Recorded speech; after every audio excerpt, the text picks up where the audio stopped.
the service. Would you please state your name and where you live? Isla Taylor Rowland, and I now live in Hoosick Falls, New York. How long have you lived in Hoosick Falls? Since April 1946. I see. Since 1940. Where did you live before 1946? Richford, Vermont. Richford, Vermont. And that's where you went to school? And No. I was born in Waterloo, Quebec. Oh, I see. And graduated from Richford High School and from Mary Fletcher Hospital School of Nursing in Burlington, Vermont. I see. And I also attended Columbia University. And after I finished nurses training, I relieved that first summer at a community hospital in Elizabethtown, New York. And then I got a job as a public health nurse and school nurse in Arlington, Vermont. And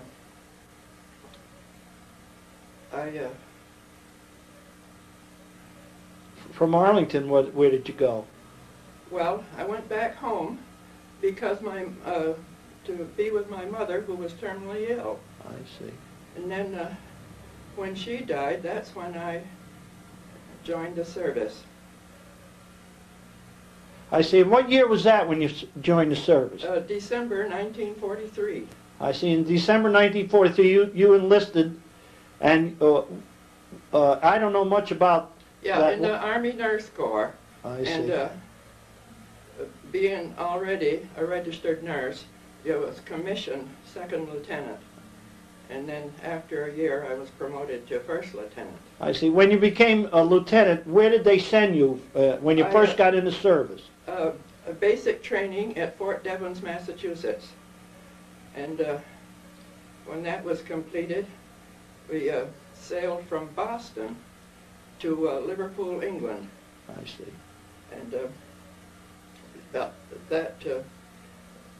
what I remember most about that crossing is there was a band playing Beer Barrel Polka on the ship before we sailed. And we landed in Liverpool, England. And from there, by train to Llandudno, Wales, where we were in private homes for a while. And where I was her name was Miffenwee Bunny, and her husband was in the Royal Air Force.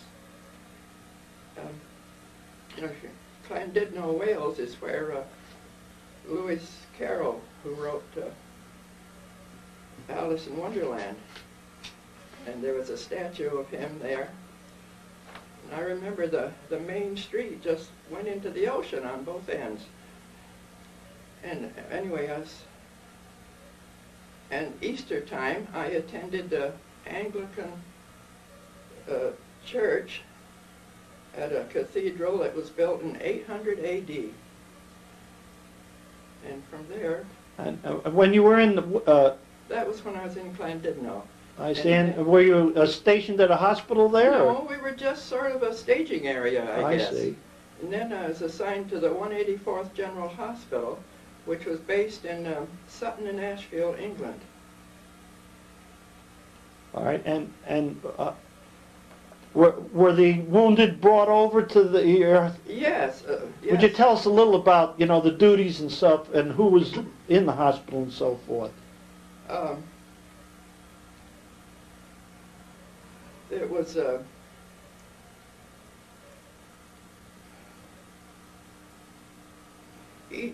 each nurse had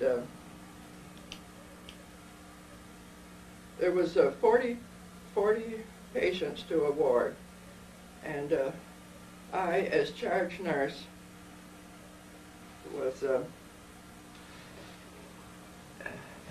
had 80 patients plus a nurse and corpsman. So there were 3 of you involved with 80 patients. Well, no, there was more than one corpsman. I see.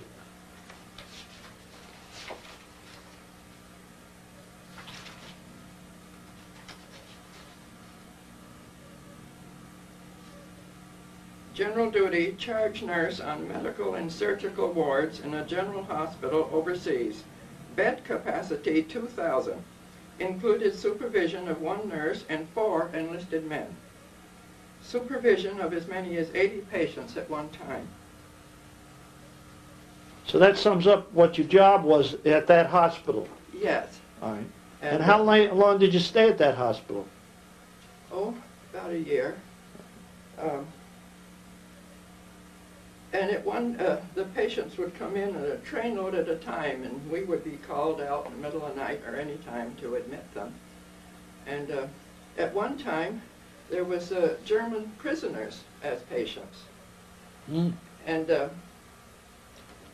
in order to communicate with them, there was one who was ambulatory, and he was from Alsace-Lorraine and could speak both French and German. And I still remembered my 4 years of high school French. And so he was my interpreter. I see. So French came in handy from high school. That's right. I see. And then these people would get better, and either they went home or they shipped back into battle. Yes. I see. And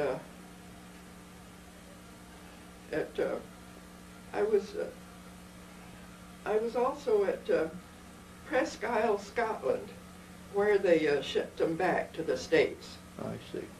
Well, after you finished duty in this hospital, they Yeah. sent you up to Scotland? Yes, I was there for a while. I see. And there'd be a storm in the islands there, and sometimes they would all come right back again. I see. And you worked in that hospital in Scotland for how long? Well, I don't remember that. I see. But where did you... Not too long. And I remember a D-Day. I was in Barnstaple, England, on the Straits of Dover.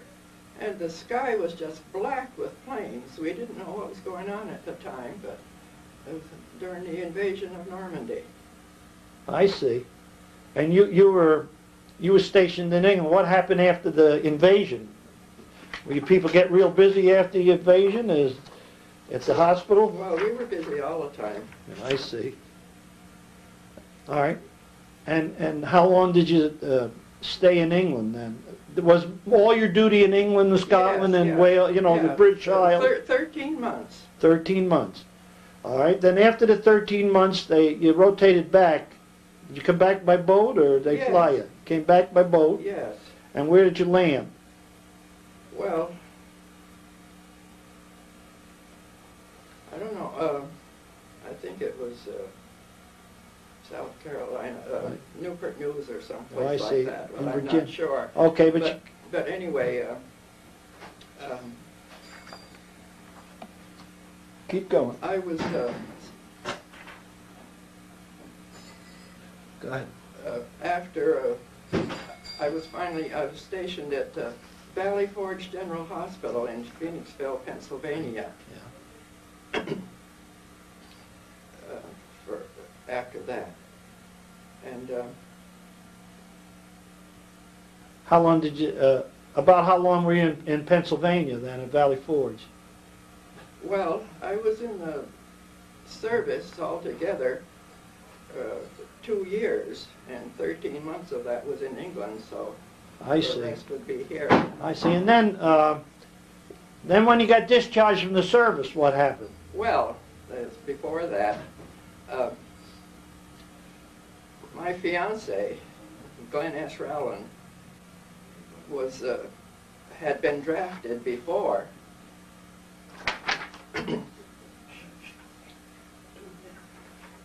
Go ahead. And I got a whole box of letters from him from all over. Was he in the service too? He was the 40th Combat Engineers. I see. And I've got a box of letters from him from all over addressed to me in England. And anyway, he got his discharge. He had points enough for a discharge before I did. And he came to Phoenixville, even though we hadn't seen each other for a couple of years. And we got married there. I see. at the chapel. Was he from Hoosick Falls? He's from this area. I Yes, see. he graduated from Cambridge High School. I see.